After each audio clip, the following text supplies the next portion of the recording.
Oke, hari ini kita akan melanjutkan pembahasan tentang sifat koligatif. Terakhir kita bahas sifat koligatif apa ya?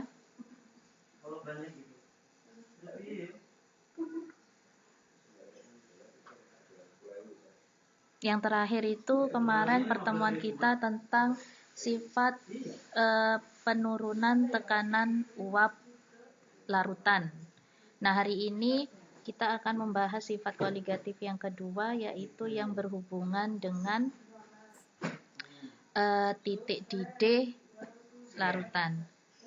Oke, biasanya kalau kalian yang biasa masak ya, biasanya kalau mendidihkan air, misalnya kalian bikin mie instan yang sering kalian lakukan.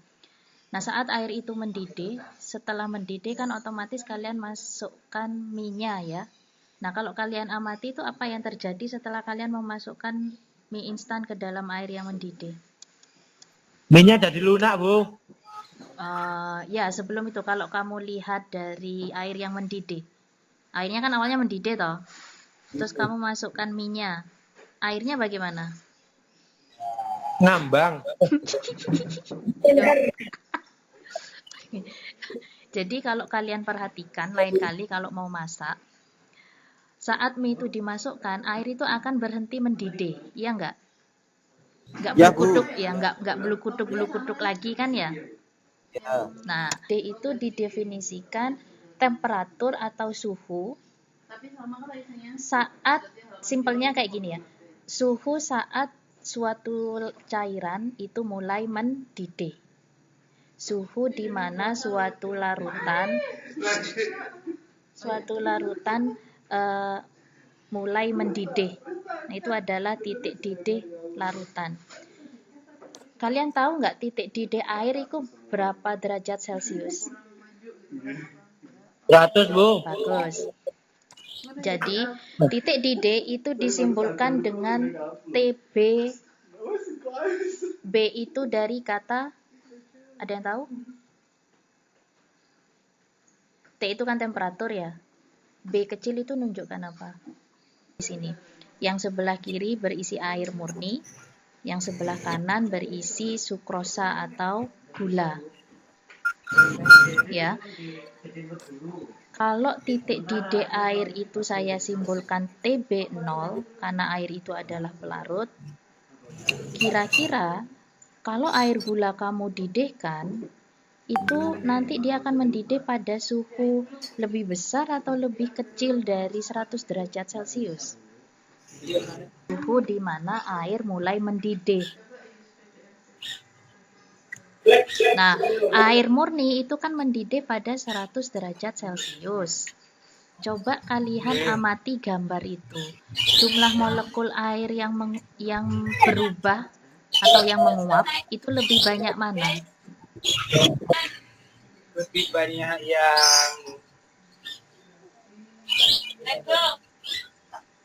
yang air murni atau yang larutan gula? Yang air murni, Bu. Oke. Ya. Berarti lebih mudah mendidih yang mana? Air murni. Air murni. Nah, kalau misalnya ke dalam air murni kamu tambahkan gula menjadi larutan gula, kira-kira larutan gula itu akan mendidih pada suhu yang lebih tinggi atau lebih rendah? Lebih tinggi, Bu. Lebih tinggi. Kenapa? Karena lebih lama itu loh, Bu. Iya, benar. Jadi membutuhkan titik didih yang lebih tinggi. Iya, benar. Jadi, karena gula, dengan menambah gula, si gula ini akan menghambat air untuk mendidih. Dia menghambat. Sehingga untuk mendidihkan air gula itu butuh suhu yang lebih tinggi daripada 100 derajat Celcius. Sehingga ada selisih enggak antara titik didih air dan titik didih larutan? Ada selisih enggak? Ada, Bu. Selisihnya bagaimana kalau kita rumuskan?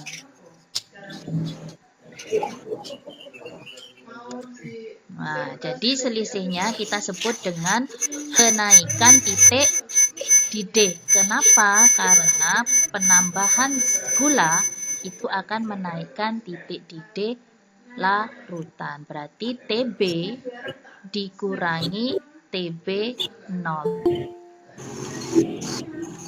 Kenapa? Karena TB ini adalah titik di D larutan. Jadi kalau tanpa derajat itu miliknya larutan. Karena TB-nya lebih besar, maka selisihnya yang besar dikurangi yang kecil. Karena itu disebut kenaikan titik di D. Harus memperbesar titik. Iya. Kesimpulan yang pertama bahwa penambahan zat terlarut, misalnya gula, itu akan memperbesar titik didih larutannya. Otomatis makin banyak zat terlarut yang ditambahkan, maka titik didih larutannya akan semakin tinggi. Oke. Dan yang terakhir, makin banyak zat terlarut, maka kenaikan titik didihnya atau delta TB-nya itu akan juga semakin besar. Sampai sini ada pertanyaan? Dua larutan, ada larutan A dan larutan B, dengan jumlah zat terlarut yang berbeda. Pertanyaan saya, manakah di antara dua larutan itu yang titik didihnya paling rendah? Silakan siapa mau jawab, kasih alasan, sebutkan nama. Yang paling rendah itu A, Bu. Kenapa? Kan itu larutannya kan paling sedikit saja, kan kalau menambah titik didih itu kan larutan yang lebih banyak. Iya, apanya yang lebih banyak, Nuraini? Larutannya. Bukan larutannya, zat terlarut yang terlarut. Ya, sehingga bisa diulang lagi, Nuraini? Apa yang A, soalnya zat terlarutnya itu paling sedikit. Iya. Sehingga karena A memiliki jumlah zat terlarut paling sedikit, sehingga dia mendidih atau membutuhkan suhu yang lebih rendah daripada yang B. Oke, jadi A punya titik didih larutan paling rendah karena memiliki zat terlarut paling sedikit. Oke, bagus ini. Yang lain ada yang mau Oke, soal berikutnya. Saya punya grafik seperti ini. Tolong diperhatikan grafiknya. Kemudian adakah yang bisa menjelaskan maksud dari grafik ini? Adakah bisa menjelaskan hubungan antara jumlah sukrosa atau gula dengan titik didih larutannya?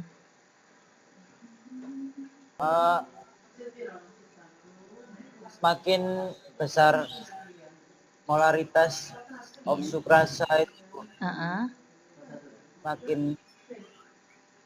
semakin tinggi titik didihnya.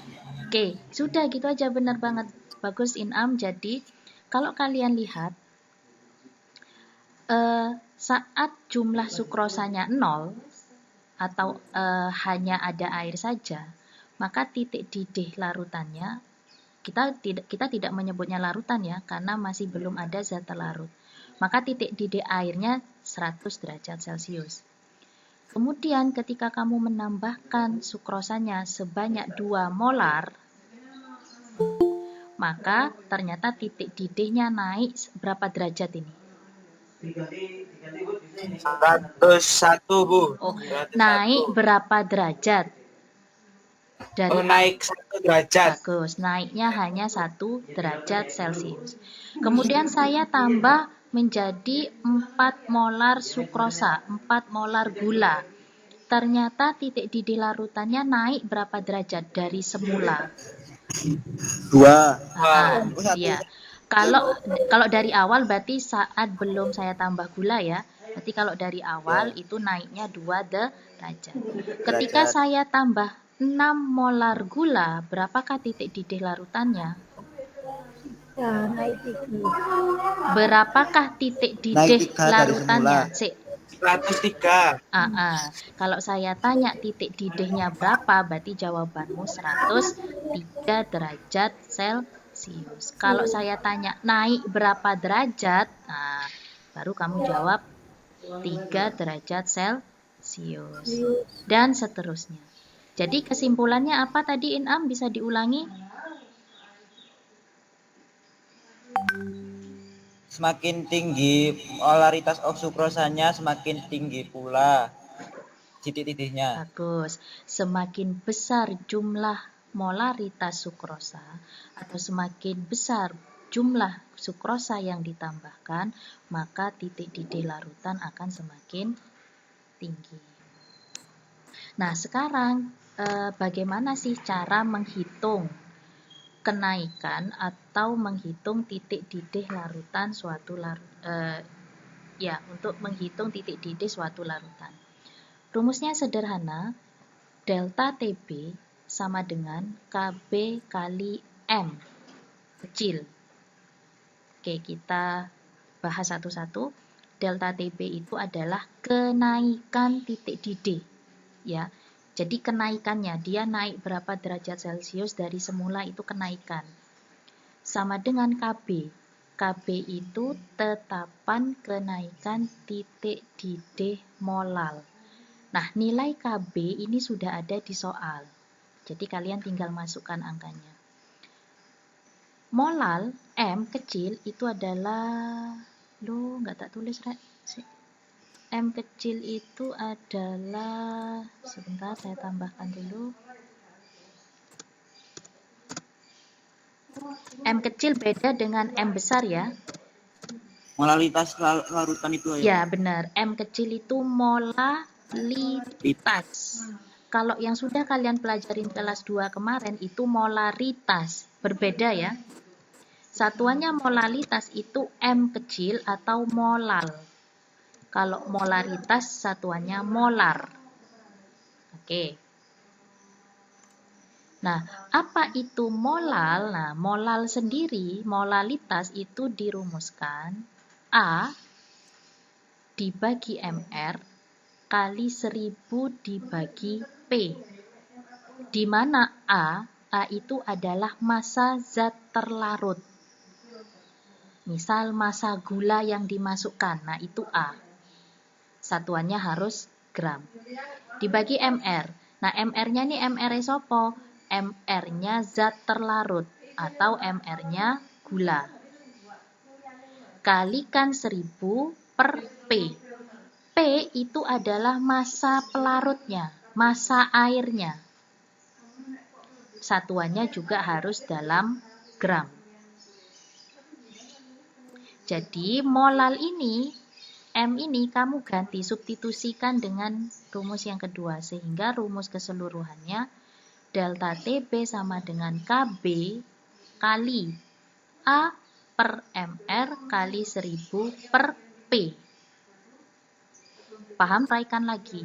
Delta TB sama dengan titik didih larutan dikurangi titik didih pelarut murni. Sama dengan KB kali A per MR kali 1000 per P. Inilah rumus yang akan kalian gunakan untuk menghitung kenaikan titik didih atau mungkin nanti menghitung titik didih suatu larutan. Oke, ada pertanyaan sampai sini? Sebuah larutan dibuat dengan melarutkan 18 gram glukosa ke dalam 500 ml air. Pertanyaan saya, manakah zat terlarut, manakah pelarut?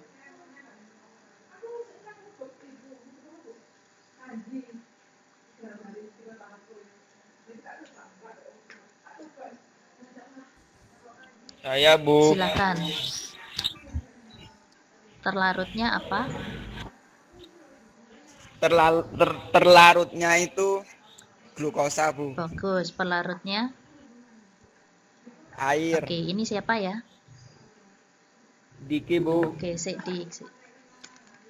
Oke, kita lanjutkan. Yang ditanya A. Kenaikan titik didih larutan. B. Titik didih larutan. Langkah pertama, biasakan kalau soal seperti ini, biasakan untuk menulis yang diketahui dan yang ditanya.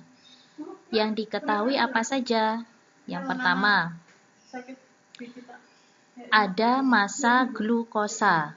Massa glukosa karena dia zat terlarut maka disimpulkan A sebesar 18 gram. Kemudian ada MR-nya. MR bisa kalian hitung karena di sini sudah ada AR. Nanti di soal AR pasti dikasih ya. MR glukosa setelah dihitung 180.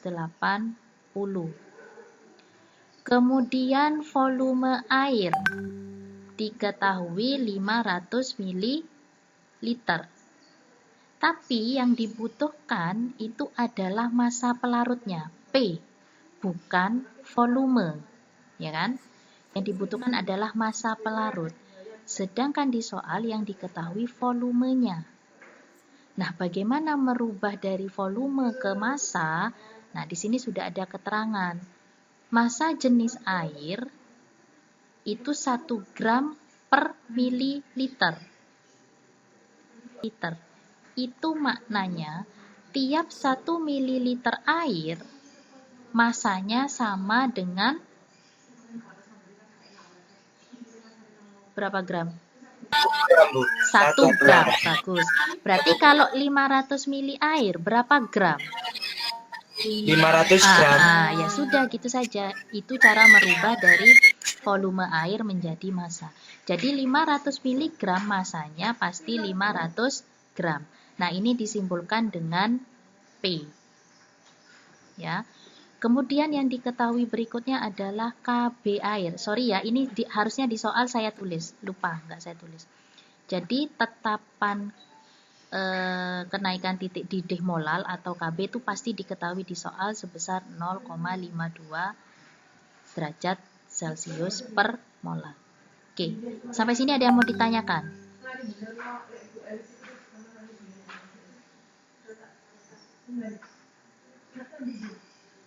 Oke, nggak ada. Sekarang kita lanjutkan. Yang ditanya. Yang pertama adalah kenaikan titik didih larutan. Simbolnya apa? Kenaikan titik didih larutan. Delta TB. Bagus, delta TB. Jadi yang ditanya pertama adalah delta TB. Yang kedua, titik didih larutan. Simbolnya apa? TB. Jadi kalian harus benar-benar paham antara simbol dan maknanya. Nanti kalian hafal rumusnya, hafal simbolnya, tapi nggak tahu maknanya apa. Ini TB. Jadi kalian harus paham antara simbol dan maknanya. Oke ya. Jadi yang ditanya pertama delta TB. Ya sudah, rumusnya kan cuma satu. Delta TB, ini tadi ya. Delta TB sama dengan KB A per MR 1000 per P. Ya sudah, masukkan saja. Oke. KB-nya sudah ada 0,52. A, massa zat terlarutnya 18 gram. MR-nya glukosa 180 kali 1000 per massa pelarut atau massa air yaitu 500. 18 per 180 berarti 0,1, 1000 bagi 500 itu 2, maka tinggal kalikan ketemu delta TB-nya 0,104 derajat Celcius. Sampai sini ada pertanyaan untuk yang A.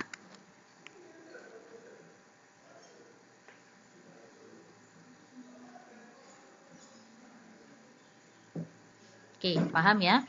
Nah, sekarang yang B. Yang B itu ditanya titik didih larutannya berapa. Jadi air glukosa ini dia mendidih pada suhu berapa. Karena sudah ada delta TB, maka TB bisa dihitung dengan cara yang sederhana saja.